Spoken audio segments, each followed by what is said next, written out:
പടം സാധാരണ ഇവിടെയുള്ള കുട്ടിഘോഷിക്കപ്പെടുന്ന സീരിയൽ മേക്കിംഗ് മൂവീസിനെ അപേക്ഷിച്ചിട്ട് സൂപ്പർബ്ലീഡാണ്. എല്ലാ കാര്യങ്ങളും എല്ലാ ടെക്നിക്കൽ സൈഡ് സൂപ്പർബ്ലീഡാണ്. എൻ്റെ ആക്ടേഴ്സ് ഓൾസോ സൂപ്പർ. പടം ഭയങ്കര സ്വാഗുണ്ട് പുള്ളി. ശരിക്കൊരു പുതുമുഖമാണെന്ന് നമുക്കിപ്പോൾ സ്ക്രീനിൽ കണ്ടാൽ ഫീൽ ചെയ്യില്ല. അത്ര ഗംഭീരമായിരുന്നു പുള്ളി. സ്ക്രീനിൽ കാണുമ്പോഴൊക്കെ ഭയങ്കര സ്വാഗുണ്ടായിരുന്നു. പുള്ളിയുടെ ആണെങ്കിൽ ഫൈറ്റ് ആണെങ്കിലും മീൻസ് ഡയലോഗ് ഡെലിവറി ആണെങ്കിലും ഒക്കെ അടിപൊളിയായിരുന്നു.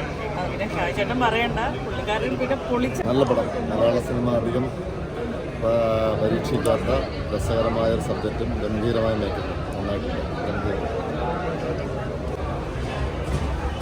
പ്രേക്ഷകരോട് എന്താണ് പറയാനുള്ളത്? നിങ്ങളെല്ലാവരും വന്ന സിനിമ കാണാൻ ഒരു വണ്ടർഫുൾ എക്സ്പീരിയൻസ്. എല്ലാം മിസ്റ്റർ ഡോൺമാക്സ് പുള്ളിയാണ്. വയലൻസ് സബ്ജക്റ്റ് ഡിമാൻഡ് ചെയ്യുന്ന വയലൻസാണ് ഫിലിം കാണുമ്പോൾ.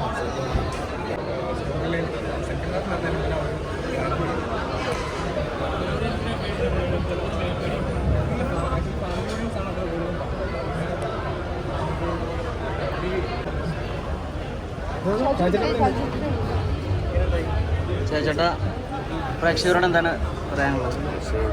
എല്ലാവരും പടഞ്ഞാണ് പടം. ഞങ്ങൾ പറയുന്നത് കാരണമല്ല,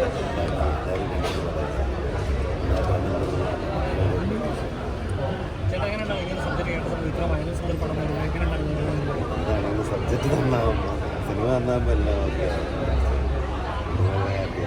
ഫാമിലിക്ക് കാണാൻ പറ്റുമോ? ആ ഇമോഷനൊക്കെ നമ്മൾ ഓക്കെ എല്ലാവർക്കും കാണാൻ പറ്റും. ഏതാണ് പടത്തിൻ്റെ ക്യാമറ?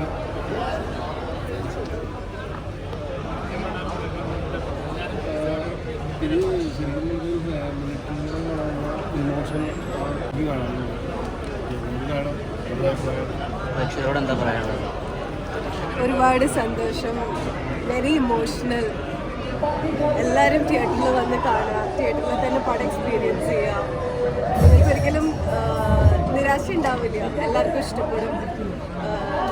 പിന്നെ വയലൻസ് മാത്രമല്ല, ഫാമിലി ഇമോഷൻസ് എല്ലാം ഉണ്ട്. സോ തിയേറ്ററിൽ വന്ന് കാണുക.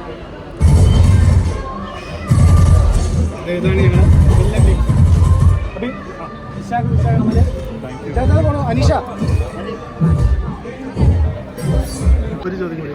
ഈ സിനിമയിൽ ചേട്ടന് ഭയങ്കര ടച്ചിങ് ആയിട്ട് വന്നൊരു സംഗതി ഉണ്ടല്ലോ, ലൈക്ക് എന്തായിരിക്കും അതിന് കംപ്ലീറ്റ് റിവീൽ ചെയ്യണം? ഒരു ടച്ചിങ് ആയ വിഷയം ഒരു അച്ഛൻ മകൾ ബന്ധം എന്നുള്ളത്. ഓക്കെ. അത് നമുക്ക് എനിക്ക് 2 പെൺകുട്ടികളാണ്. അപ്പോൾ തീർച്ചയായിട്ടും കണക്റ്റ് ആവുന്ന അതിലായിരിക്കും. അപ്പോൾ ഒരു ഇമോഷൻ ഞാൻ വർക്ക് ചെയ്യുമ്പോൾ, ഒരു സെൻറ്റിമെൻറ്റ്സ് വർക്ക് ചെയ്യുമ്പോൾ, ഞാൻ എൻ്റെ കൂടെയുള്ള ആളെ ചേർത്ത് പിടിക്കുമ്പോൾ പക്ഷേ എൻ്റെ മകളായിട്ടായിരിക്കും ചേർത്ത് പിടിക്കുക. ആ ഫീലിങ്സ് ഒരുപക്ഷെ ഞാൻ കണക്റ്റ് ആവുന്നത് എൻ്റെ ലൈഫിലേക്കായിരിക്കും. അതായിരിക്കും ഒരു പക്ഷേ വർക്കായിട്ടുണ്ടെങ്കിൽ ആവുന്നത്. ചേട്ടൻ ചെയ്യാത്തന്നെ ജോണർ ചെയ്താൽ ബാക്കിയുള്ള ലൈക്ക് ഇപ്പോൾ വില്ലൻ ചെയ്തില്ല, മേ ബി ഒരു ഫണ്ണി ചെയ്തില്ല. വില്ലൻ ചെയ്തിട്ടില്ല, ബാക്കി ഏകദേശം എല്ലാം സീരിയസ് ക്യാരക്ടേഴ്സ് ചെയ്ത് തുടങ്ങിയിട്ടുണ്ട്. പുതിയ വർക്ക് ചെയ്താൽ ഇതിനിപ്പോൾ റിലീസ് ചെയ്യാനുള്ള ഭീഷ്മം എന്നുള്ള സിനിമ. അത് കഴിഞ്ഞ് ഷായി കബീർ, വി കിരൺദാസ് കുഞ്ചാക്കോ. പിന്നെ അടുത്ത സിനിമ ഷൂട്ട് തുടങ്ങാൻ വേണ്ടി March 10. All the best. Thank you so much.